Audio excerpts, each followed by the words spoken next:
Good morning, and welcome to Morning Cereal.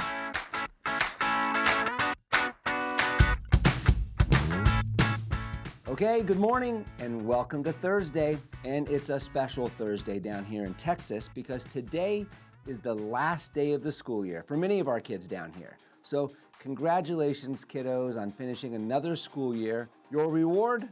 A whole 3 months of summer fun. Well, let's start the summer fun today with National Vanilla Pudding Day. And if you prefer chocolate pudding, don't skip out on vanilla pudding today because you'd have to wait all the way to June 26th for National Chocolate Pudding Day. And if you're of a certain age and actually prefer tapioca pudding, well, that's not until July. So make sure you get some of that vanilla pudding today. But the point here is that there is a National Pudding Day every month over the whole summer. So that is definitely something to look forward to. Well, it's also National Solitaire Day, which is a perfect excuse to lay out a blanket, go to your favorite Starbucks, wherever you like to sit, and enjoy a classic card game. And we can't forget to mention it's National Maritime Day, which honors the maritime industry and its contributions to our nation's history. Well, someone that I'm sure enjoyed tapioca pudding is going to provide us with a bit of wisdom for our quote today. And it's from late night legend Johnny Carson. Johnny Carson said, quote, "Talent alone won't make you a success. Neither will being in the right place at the right time unless you are ready," end quote. And Johnny reminds us that preparation is the secret ingredient that turns opportunity into achievement. So today, show up ready, even if it's just for your second cup of coffee or maybe for your second helping of vanilla pudding. All right, well, today's news, facts, and birthdays are for May 22nd. We're going to start back in 1819 when on this day, the American steamship Savannah, it set sail from Savannah, Georgia, on the first ever transoceanic voyage under steam power, marking a significant milestone in maritime history. Then, skipping up to 1960, on this date, the most violent earthquake in recorded history struck Chile, registering a magnitude 9.5 and causing widespread devastation. Then here's a good one for us Gen Xers. In 1980, the arcade game Pac-Man was released, and it became one of the most iconic, enduring video games in history, providing us, with our first known source of anxiety as children, running from those dang ghosts. Lastly, in 1992 on this date, that's when Johnny Carson, he made his final appearance as the host of The Tonight Show. Well, happy birthday to you if today is your birthday. You share a birthday with Serbian tennis legend and multiple Grand Slam singles title holder, Novak Djokovic, he's 38 today, and British supermodel and actress known for her pioneering work in the fashion industry, Naomi Campbell, she's just 54 today. And then finally, the English singer and songwriter famed as the frontman for the Smiths and for his solo career, Morrissey, he's 65 today. And the number one song on this date back in 1989 was Forever Your Girl by Paula Abdul. Hey Baby, that's how that song started if you don't remember. Either way, if you don't remember that, you remember the fact that this was a fun little song, right? And another song that just takes me straight back to that junior high nostalgia. Now, Forever Your Girl was Paula's second number one hit from her debut album, and interestingly, the MTV video featured a young Elijah Wood, Frodo. He was only 8 years old at the time. Well, this song actually broke a record at the time for taking 64 weeks to climb the chart all the way before hitting the number one spot. Okay, let's look at the news headlines from yesterday when I recorded this. Now, the first one was reported by the Wall Street Journal here. U.S. stock markets are experiencing a downturn yesterday, right? Which may be back up today, but it's been a very volatile year. Markets fell yesterday as Treasury yields continued to rise. And that's attributed to investor concerns over the U.S. fiscal outlook, which includes the debates that are happening right now over the proposed tax cuts and the increased federal deficits.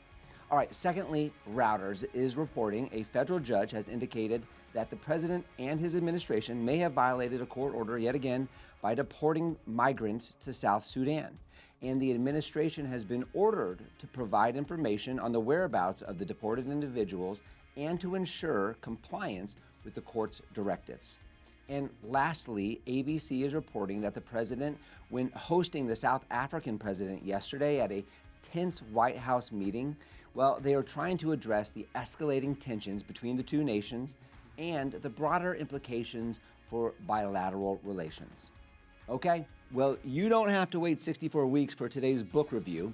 That's because we're continuing our journey through the 7 Habits of Highly Effective People by Stephen R. Covey right now.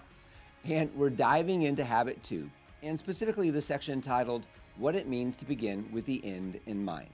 As a reminder, yesterday, Covey asked us to think about our funeral and the people there that would be speaking about you. And what would they say about you? What would you want them to say about you, right? It's not what they might say if you died today, but what you'd want said if you lived your values fully, okay? It's a little intense, I know, but Covey's point is simple. It's clarity at the end brings purpose to the beginning. And if you don't define success for yourself, someone else, your boss, your culture, your calendar, will do it for you. And again, he reminds us about that ladder. Quote, if your ladder is not leaning against the right wall, every step you take just gets you to the wrong place faster. In other words, achievement without direction is just busyness. You can be productive and still feel completely unfulfilled if your actions aren't aligned with what matters most. Covey explains that, quote, beginning with the end in mind, it means starting each day, every project, or every life stage with a clear vision of your destination. It's not about having a to-do list, okay? It's about having a compass. And to build that compass, Covey suggests developing a personal mission statement, something that articulates your values, your goals, and your guiding principles. This mission statement isn't about what you do, but who you are. It's not, quote, I want to get promoted, but it's something more like, I want to live with integrity, empower others, and leave things better than I found them, end quote. Now, that internal alignment is what transforms habits into meaning. And Covey reminds us that, quote, people can't live with change if there's not a changeless core inside them, end quote. That core is your mission, and it gives you resilience, direction, and peace. All right, here's the takeaway today. Don't drift through life reacting.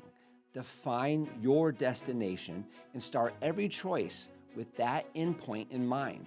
Write down your values, revisit them often, and let them shape how you live today. So the legacy you want to become becomes the legacy you leave. Well, that wraps up today's edition of Morning Cereal. Now, enjoy that pudding, regardless of what flavor it actually is. It's all good. Thank you for joining us today. Come back tomorrow for more insights and inspiration, and have a fantastic day.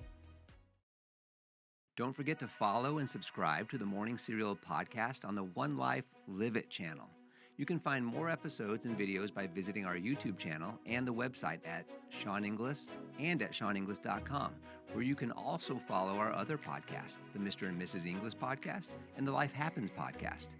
In these other podcasts, we'll dive deeper into everyday issues, self-improvement and well-being, business and finance, and we welcome special guests too. So join us. It'll be a good time, I promise. Thanks again for listening. Have a fantastic day, and we'll see you tomorrow.